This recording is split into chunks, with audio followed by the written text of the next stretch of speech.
Hello guys, स्वागत है आप सभी को हमारे चैनल राजस्थानी बाबा ज्ञान में। आज को मिलेगा है डीएनएफ ब्लॉक एलिमेंट का कंप्लीट रिवीजन। चलिए स्टार्ट करते हैं। सबसे पहले अपन कैरेक्टरिस्टिक की बात करते हैं। जो डी ब्लॉक एलिमेंट इनको अपन ट्रांजिशन एलिमेंट भी कहते हैं, ठीक है। ट्रांजिशन एलिमेंट बेसिकली वो एलिमेंट होते हैं जिनकी जो डी सबशेल में इलेक्ट्रॉन की संख्या अनपेयर होती है, यानी पूरी फील्ड नहीं होती है। लेकिन जो जिंक, कैडमियम, मरकरी इसका एक्सेप्शन है, क्योंकि वैसे तो डी ब्लॉक में सारे ट्रांजिशन एलिमेंट आते हैं, लेकिन ये जो 3 एलिमेंट है ये अपने एक्सेप्शन है, क्योंकि नॉन ट्रांजिशन एलिमेंट है, क्योंकि इनकी जो डी ऑर्बिटल है फुल फील्ड होती है। अब जो डी ब्लॉक एलिमेंट होता है इनका जनरल कॉन्फिगरेशन होता है n-1 d 1 to 10 ns-2। यहाँ पे जो 1 to 10 है, यहाँ पे दिखा रहे कितने इलेक्ट्रॉन्स के अंदर पॉसिबल हो सकते हैं डी ऑर्बिटल के अंदर, ठीक है। और ns भी वही शो करता है। इसके अंदर बेसिकली सारे टिपिकली मैटर होते हैं डी ब्लॉक एलिमेंट के अंदर। अब देखो, जो क्रोमियम होता है ना, इसकी एक्सपेक्टेड जो कॉन्फिगरेशन होती है वो क्या होती है 4:3d4, ठीक है।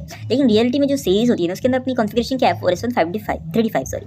इसका रीजन क्या है, जो ये 3d4 है ना, यहाँ पे जो डी एलिमेंट है ना, जो डी ऑर्बिटल है, ये थोड़ा हाफ फील्ड की तरफ पास जा रहा है, इसलिए इसमें एक इलेक्ट्रॉन को अपन डाल के 3d5 बना रहे। क्यों बना रहे? ताकि हाईली स्टेबल हो, ठीक है। यही रीजन है, सेम कॉपर में भी ऐसे सीन होता है। अब देखो, ऑक्सीडेशन स्टेट की बात करें, जो डी ब्लॉक एलिमेंट होते हैं ना, ये वेरिएबल ऑक्सीडेशन स्टेट शो करते हैं, ठीक है ना। अब बहुत जो मैक्सिमम ऑक्सीडेशन स्टेट है यहाँ पे +8 दे रखा है, जो कि OS एंड RU का होता है, लेकिन ये स्टेबल नहीं होता। इसलिए अपन कौन सा ऑक्सीडेशन स्टेट को कंसीडर करते हैं? +7। जी हाँ, +7 अपना मैक्सिमम ऑक्सीडेशन स्टेट है। अब कुछ बता दें, जो स्कैंडियम होता है ना, वो केवल +3 ऑक्सीडेशन स्टेट शो करता है, और जिंक है वो ओनली +2 करता है, और दोनों क्या है, कलरलेस मेटल है। ओके, आई होप आपको यहाँ तक समझ आ गया होगा। चलिए आगे बढ़ते हैं। अब अपन मैग्नेटिक प्रॉपर्टी की बात करें तो दो टाइप के देखते हैं, पैरामैग्नेटिक और डायमैग्नेटिक। पैरामैग्नेटिक मतलब जो ऑर्बिटल होते हैं जिसमें अनपेयर इलेक्ट्रॉन प्रेजेंट हो। डायमैग्नेटिक होता है जिसमें पेयर इलेक्ट्रॉन प्रेजेंट हो या फिर अनपेयर इलेक्ट्रॉन एब्सेंट हो। ओके, अब एक क्वेश्चन आता है मैग्नेटिक मूवमेंट के ऊपर, इसका फॉर्मूला √n+2, यहाँ पे n है number of unpair electrons, okay, जो भी अपन निकालते हैं।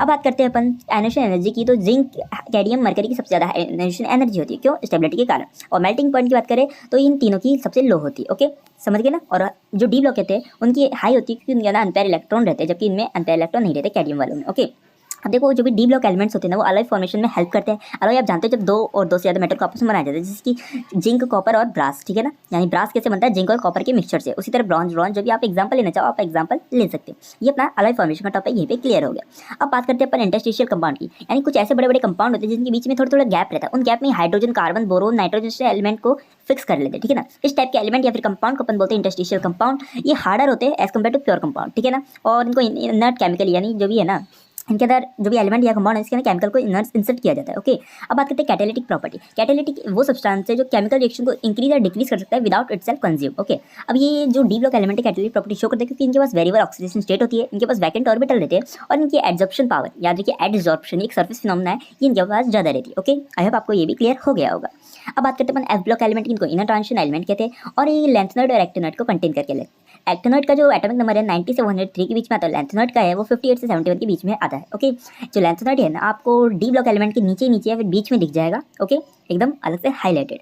अब बात करते हैं अपन नेक्स्ट चीज़ की, तो चलिए नेक्स्ट पेज पर चलते हैं। अब हम बात करते हैं जो लेंथेनॉइड और एक्टिनॉइड की जो सिमिलरिटी क्या है। देखो, दोनों ही ना +3 कॉमन ऑक्सीडेशन स्टेट शो करते हैं, दोनों ही इलेक्ट्रोपॉजिटिव है नेचर में, दोनों के पास कटायन है और सब कलर होते हैं सब। ओके, कुछ कुछ एक्सेप्शन हो गया, बात अलग है। अब देखो, जो कटायन है ना, जो अनपेयर इलेक्ट्रॉन होते हैं उनको पैरामैग्नेटिक बोलते हैं, जो पेयर रहते हैं उसको डायमैग्नेटिक बोलते हैं। ओके, आई होप आपको यहाँ तक समझ आ गया। अब लेंथेनॉइड दोनों के बीच में डिफरेंस क्या है? लेंथेनॉइड है ना +3 के अलावा +2 +4 भी ऑक्सीडेशन स्टेट देते हैं, जबकि एक्टिनॉइड है ना +3 के अलावा +4 +5 +6 देते हैं।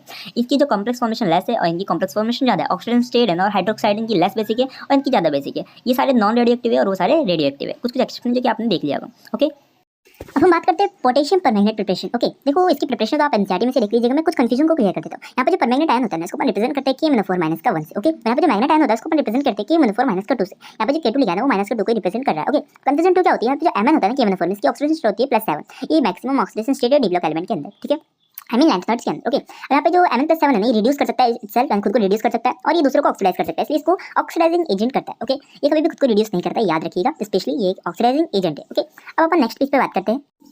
अब देखो, जब KMnO4 को अपन एसिडिक मीडियम में करते हैं ना, तो अपनी जो वैलेंसी आएगी ना Mn की, वो होगी +2। यदि अपन कंसंट्रेटेड बेसिक मीडियम में डालते हैं KMnO4 को, तो उसकी जो Mn के ऊपर जो चार्ज है वो आएगा +6। यदि डाइल्यूट बेसिक या फिर न्यूट्रल सॉल्यूशन में अपन डालते हैं तो अपन को मिलेगा Mn+4। ओके, ये बहुत इंपॉर्टेंट MCQ में पूछे जा सकते हैं, इसका स्क्रीनशॉट ले लीजिएगा। चलिए आगे बढ़ते हैं।